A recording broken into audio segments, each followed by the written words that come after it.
After the government could no longer ignore the exodus of multinationals from Nigeria the past few months, Tinubu is now begging them not to leave Nigeria. A responsible government will always address issues whenever they come up, no matter how minute they are. That's the responsibility of government, especially when it involves loss of jobs. But when the first company left, they didn't say anything. They didn't try to reassure others on time to try and persuade them or solve their immediate problems. Now that they have seen that the multinationals are living en masse, they've suddenly woken up to their responsibility. Is it late? Well, we will come back to that in a moment. Tinubu, while begging multinationals, said, quote, "We are very focused on resolving all investment-related issues. There is no bottleneck that is too difficult for us to remove in our determined march towards making Nigeria the African haven for large-scale investment in all key sectors," unquote. This is coming after some of his people said the reason these multinationals are leaving is because they couldn't compete. But going by Tinubu's statement, he talked about bottleneck, he never mentioned competition, and that bottleneck means government policy. Although government policy failings didn't start today, the past few months alone have seen a series of serious policy somersaults that are harmful to the economy. The only entity that is gaining from the float of the Naira is the Nigerian government. They can't generate enough revenue to fund the national budget, so they resort to devaluation of the Naira to increase revenue. The government earns revenue from customs duty, and the duty is calculated in dollars.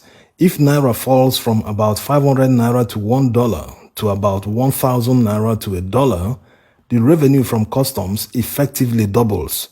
That's why they increased the customs dollar exchange rate to about 900 and something Naira to $1. That's official rate.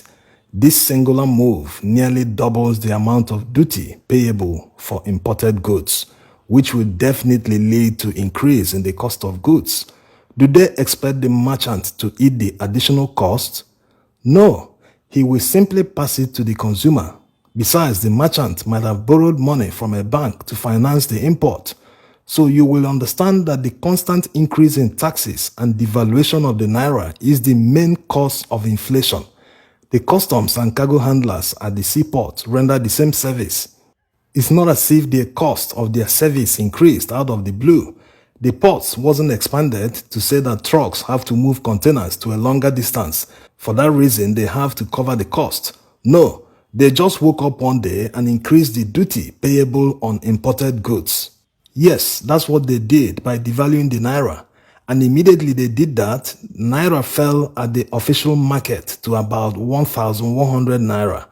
This means the official rate will never go below 1,000 or below the customs rate at least. So you can see to a greater extent the government contributes to inflation more than anyone else, when they are supposed to use policies to fight and bring down inflation. They think that by devaluing the Naira that it will force people to stop importation and start manufacturing in Nigeria. This is akin to putting the cart before the horse, because creating an enabling environment for manufacturers should come first before currency devaluation. Currency devaluation is done to encourage export. You don't devalue your currency when you are a net importer. It will harm your economy, and if you don't export finished goods, you can't devalue your currency, because you can control the price of finished goods, but you can't control the price of raw materials, except you are a major buyer yourself. And to show that the devaluation of the Naira is not working, this is why multinationals are leaving en masse. While the decision of the multinationals to pull out from Nigerian market can be traced to their different board of directors, and it's not something they can just wake up one day and decide. They must have observed a pattern. What it means is that the pattern didn't start today, but nevertheless, it is Tinubu that seriously accelerated their decision to leave Nigeria. Yes, he caused it by floating the Naira. In other words, if GSK, Sanofi, Equinor, P&G, and all the companies that have left already decided to leave Nigeria maybe 6 months ago, they might have said, we'll be watching out for exchange rate stability. If it stabilizes for so period of time, we will just scale down our operations or continue operating normally like before. But having seen that the exchange rate can reach 2,000 naira to $1 in the near future, they decided to quickly cut their losses and call it a day. By the way, Unilever scaled down their production.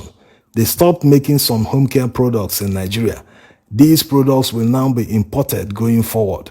As reported by Vanguard newspapers, within a few months, multinational companies have pulled assets worth 310 billion naira from Nigeria. One of the multinational companies, is it GSK?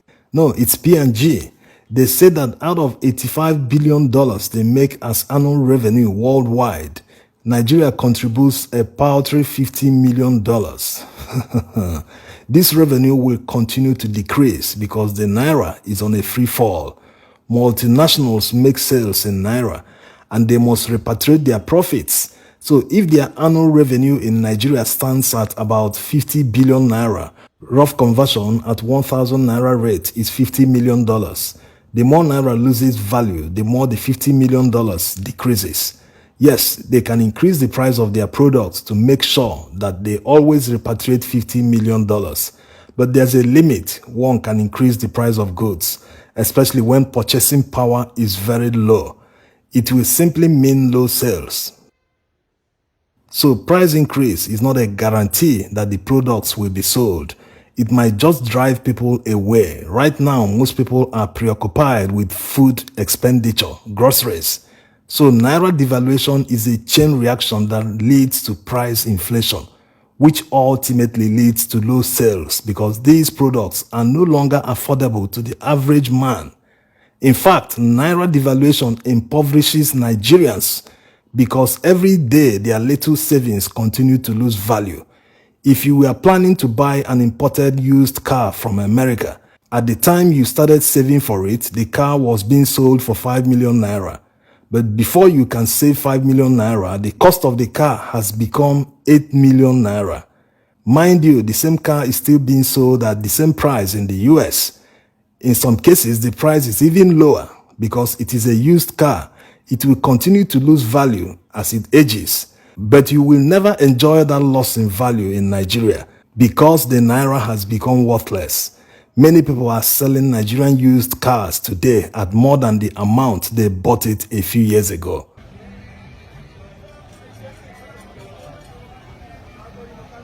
Just like Buhari thought he could print limitless naira to finance the budget, Tinubu thinks he can devalue naira to fund the budget without the market reacting to the effects. More companies will leave because it doesn't make sense operating in a country where you can't repatriate your profits. Nigerian-owned companies are folding up, not to talk of multinationals. This year alone, DSTV has increased the cost of their services 2 times. They will reach a certain price point and they will start losing subscribers because they can no longer afford to pay their monthly subscription. You can't really blame them that much because they pay for their content in dollars. Even Nollywood producers that they license their movies from, they pay them in dollars, not to talk of English Premiership TV rights and many others. So after making the sales in Nigeria, they have to convert naira to dollars in order to repatriate their profits and renew licenses or pay for new content. Coming back to whether it is late to beg multinationals not to leave Nigeria, yes, it is very late. The job of a government is to create an enabling environment for businesses to thrive. If they do that, investors will come flooding Nigeria. Think of it like someone who runs a business, something like a restaurant. If the place is not clean, it's smelly, and the food doesn't taste good, people won't come. If someone mistakenly comes because he's hungry, he might turn around and leave immediately, or he might just manage and won't come back again. This is common sense. Economic reality doesn't rely on sentiments. You can't wish your way into a good economy. Prayer won't do much for you. You have to work for it, and the government must implement the right policies. If not, nobody will come. The few ones that are here will continue living. And it is obvious that he's not interested in doing the right thing that will make Nigeria an investment destination. That's the unfortunate reality, although it's not a surprise to many people who know him very well. Someone that came through the back door will not have any good intention that will improve the collective or national interest. It's all about him and his interests and his colleagues. Even the way he talks to potential investors, like he did recently in Germany, it was all about him. And from there, I've governed Lagos for 8 consecutive years. And today, I can brag, beat my chest, that Lagos is on the horizon. It's the 5th largest economy in Africa, from zero. It's still not late to reverse course, especially the subsidy removal. It is hitting the economy very hard. Many people voluntarily resigned from their jobs because they were working to pay for the high cost of transportation alone. Now, coupled with multinationals that are leaving Nigeria, throwing more people into unemployment, even the savings they said they made from the subsidy removal, Nigerians haven't seen anywhere. They channeled them. Instead, they've seen massively overinflated contracts to reconstruct presidential palaces that should not be the priority now. Who chases a rat when his house is on fire? That's to show you their priorities. Companies at home are living and they are busy moving around looking for new ones. Who are they deceiving? You can't hold and manage the ones you have. It is new ones you want. So it's clear that whatever savings they are making from subsidy removal is for the politicians to squander, while the economy requires specific investments to improve the business climate. All the money they steal and throw around, going to unnecessary conventions abroad with thousands of delegates, could have been used to create an alternative energy source like CNG. Increase the penetration of CNG by making sure it is available everywhere, so that transport costs will come down. For the economy to boom, transportation must be very affordable. Right now, it costs 500,000 naira from Lagos to Enugu by air, to and fro. That's equivalent to traveling between many cities in different countries in Europe. The same type of airplane, the same type of aviation fuel they use. Why is that of Nigeria so expensive, even when compared to equivalent flights in Africa? No one has a solution. People in government don't care because they have the presidential fleet at their disposal. To them, Nigerian people can trek hundreds of kilometers to their destination. You can't eat your cake and have it. You can't devalue the naira and expect multinationals to eat the cost that comes with devaluation. They rather go elsewhere, and the world doesn't start and end in Nigeria. Thanks for watching.